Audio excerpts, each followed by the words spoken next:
Green Room here at South Mill Arts. We're bringing you this episode from the pop-up podcast room here in Bishop Stortford. My name's Michelle from SFB Consulting. We're an HR consultancy company. Hi, I'm Ken. I'm a therapist from Great Dunmow. And I am Ola. I'm a solicitor in the employment team at Tees. So, I was hoping we could start by talking about people. In particular, the importance of mental health in the workplace. Maybe start by a little World Health Organization fact. What do you reckon? The fact that isn't a fact. Yes. Well, we could start there. The fact that isn't a fact. The mental health affects 1 in 4 people. It affects everybody. Yeah. Absolutely everybody. In the same way that physical health will affect all of us. Some people are luckier than others. But all of us at some point will have a wobble at some point. Yeah. But also they say about, the cost to the global economy per year for mental health issues alone is something in the region of about $1 trillion. That's a big number. That is a big number. It's a big number. Yeah. It is a huge number. It's more than I'm getting for this. For love. Oh. So, in your experience, Ken, do you find yourself with a lot of cases like workplace mental health issues? Yeah. Work can be an issue for a lot of people, but stresses and things that upset people can be very unique to that person. One person might thrive on it. Another person might feel totally overwhelmed, and that's where we have to be so aware of somebody's neurodiversities. That being overwhelmed. Exactly. Yes. And also like the pressure to me and pressure to you are 2 completely different things. And that, I guess that's the difficulty, and companies, I find, certainly doing what I do, they struggle with mental health. It's that unseen disability. Yeah. And I don't know.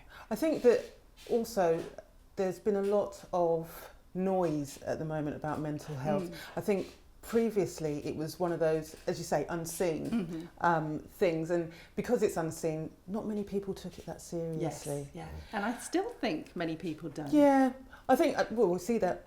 I see it every day, really, and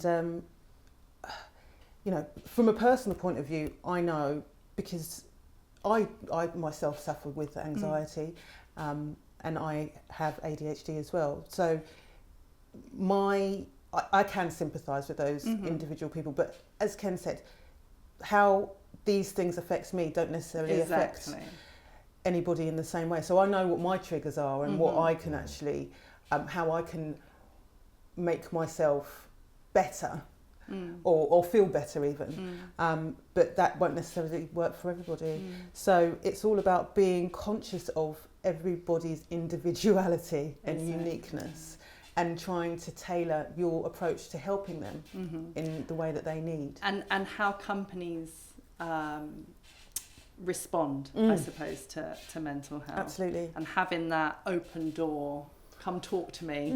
It depends. Okay. If the door is open to somebody that you would go and talk to.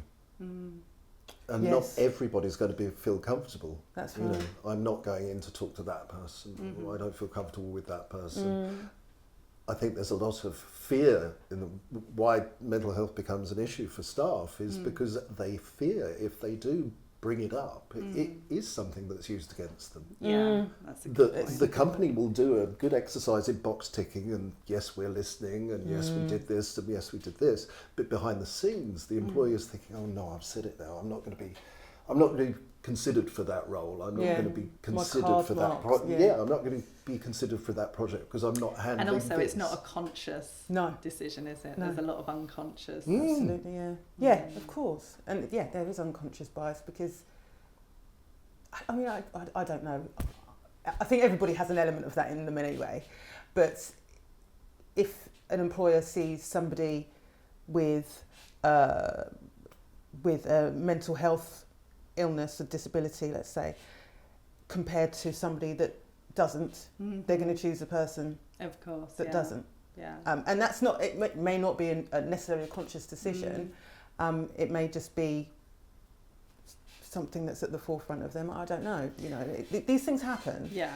So how should companies, I guess, help? You know, in these situations. I think they need to have an open door policy. But you know, as Ken said, it's difficult if they don't want to necessarily speak to that person. And more understanding, more training. More training. From the employer side. If it can come from the top down, if you had, you know, the senior staff being open about their own mental health, their own feelings, how they do it, because we'll manage it in different ways, whether it's through exercise or music or meditation or whatever we do, we're all managing our own emotional health, and I try to distinguish between emotional health and mental illness. So it's going to be different for everybody, but if the top brass are showing that, I'm vulnerable, this could be me. Yeah, I agree with that. Totally. Normalise it. Make it normal. What do you think is what are the main things that you see people coming to you to discuss work? Work-wise, it really varies. What will affect somebody's work could be totally unrelated to work. It's what affects their life. And I think also possibly, as you say, there's things that are going on in your personal life, and then maybe something, it could be quite small, triggers something in work that then can cause a complete... Absolutely. Something that I always remember is I think I have the most humbling job in the world, because I hear stories from people which, if you wrote a book, you'd think it was far-fetched. You wouldn't believe that this person has been through so much. And yet that's so common. It really is. And it's affected people in different ways. Some people roll with it. Other people are completely paralysed by it. I think our lives are so much busier now. Definitely. Like outside of work, inside of work. You know, there's less people doing, you know, the jobs of many. Of course. And that comes with pressure. And as we said at the start, pressure is different. Means different things to different people. And like with anything, you have to take, you know, how I'm feeling as opposed to, you know, how my colleague who does the same job is feeling. We can't get away from the simple fact that all businesses are there to make money. And running around wiping noses for people all the time is something they're being forced to do. It's a balance between what's cost effective for them and what they should socially be obligated to do, you know, just looking after the welfare of their staff. I think post-COVID anyway, we've seen a rise in like mental health first aiders, 100%. And more training around mental health and how, you know, they will have certain fractions of the workplace that will be, you can contact them if you're having a wobble, or if you feel that you can't cope with certain situations, or, you know, even policies that have been newly introduced to cover off this kind of thing, because it is sometimes an invisible illness that you can't necessarily, just because, you know, someone's broken their leg, you can see that they're not able to walk, but someone with depression and not able to get out of bed. I think you have to remember, we locked people up. We did. For a couple of years. We did. Literally locked people up, which had a detrimental effect on their mental health. Human contact then all of really... a sudden we were like, all out. Let's all get back into the workplace. And people found that they got used to that. Trousers on, not having pyjamas. And not having a glass of wine in a teacup at 11:30 in the morning. Do you know, again, alcohol issues went through the roof. Oh, absolutely, That and buying a puppy. Oh my God. Sourdough. Let's not even get there. Yeah. I mean, in fairness, Anyway, moving on. But I think... COVID baby. Yes. Yeah. That too. Yeah. I think, you know, if we get this a lot where, you know, clients will come to us and say, oh, they've been brilliant for the past 2 years, and all of a sudden, you know, they're not performing, and, you know, and this is happening and that's happening, and we can't do this anymore, and they need to go. Yeah. It's like, well, hold on, let's step back a bit. Why? You know, people don't just stop all of a performing. Sudden, And it's not all of a sudden. The signs will be there. And as somebody who I train people to be mental health first aiders, and it's about watching changes in behaviour. It's not trying to diagnose somebody. That doesn't matter. It's about watching a change in somebody's behaviour. Not that they're off sick a lot. No. It could be that they're there all the time. Yes. They're there first thing in the morning and they're still there late at night. Absolutely. That they're there all the time. They're not really communicating with people. Change in demeanour, that's what you're looking for. Yeah. Change, sudden change. It's very, very true. Yeah, that's true. Very true. And so I think in terms of, you know, what advice we can give to businesses, I think very much keeping an eye on any signs.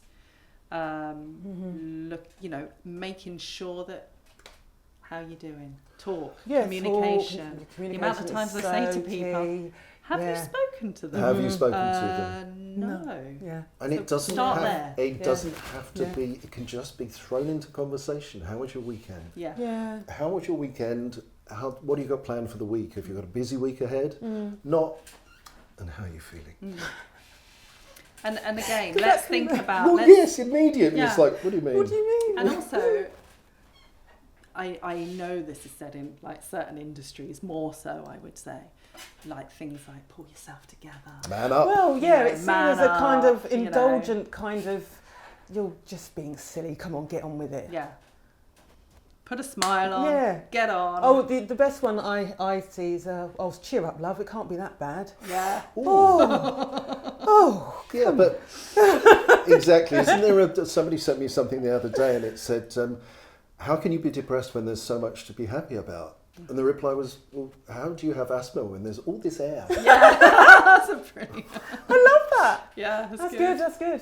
Yeah, it is what's happening in people's lives, and you really don't know, and it doesn't discriminate. I see people from every walk of life.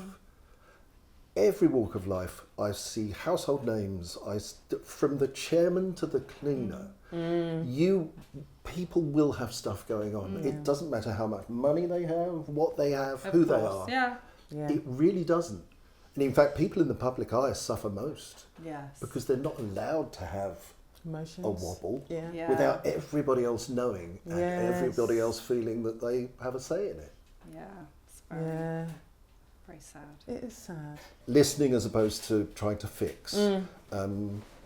If you're doing physical first aid, you can put a plaster on something, you can stop the blood, you can put a tourniquet on, you can do chest compressions. With this, you just need to listen. Yeah. You can't fix it. People aren't broken. They need to be heard and understood. Yeah. That's the difference. Do you find many companies bring in somebody like yourself, like on a monthly basis or a weekly basis, or just I've brought you in you have particular cases with clients and things where they've had difficulties with mental. That open door policy, the issue is that if there is somebody at work within your team who is your mental health lead, you still have to work with them. Yeah. You still have to deal with them afterwards. Yeah. And you can't go in there and pour your heart out to somebody about something that's really personal to you, and then meet them in the canteen and then see them in a meeting room. Whereas you bring in a professional stranger, that's somebody that they know will be there at a certain time in the week, that they can arrange to sit with, and what's said in that room stays out in that room. I'm not connected with the rest of the business. I'm not sharing this with their manager. That's the whole point. It can't be. And I think from a personal, having again used your services for clients in the past, the employee, is grateful for that service. Definitely. They look at their employer as a supportive. That's it. That the employer cares. It's actually a small thing. It is. And it does make a difference. Makes a big difference. Yeah. So I think certainly if there was any advice for companies. It would be hire me. Yeah. That would be my advice. Listening don't fix. Ask questions. Ask questions. And listen to hear, don't listen to reply. Sometimes you can see people loading up their reply where the other person is halfway through what they're saying. Yes. They completely switch off.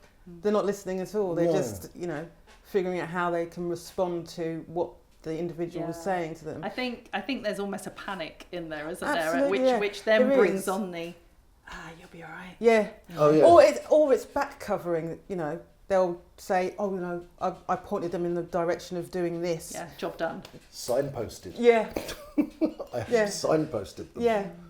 And that's enough apparently, but the company needs to be seen to be doing something, because if there is an incident of some sort and they are seen to be negligent, yes, that's it. There's a big problem. Yeah. But also they can't be just giving lip service to it. If you're going to do it, well then make an effort. Do it well.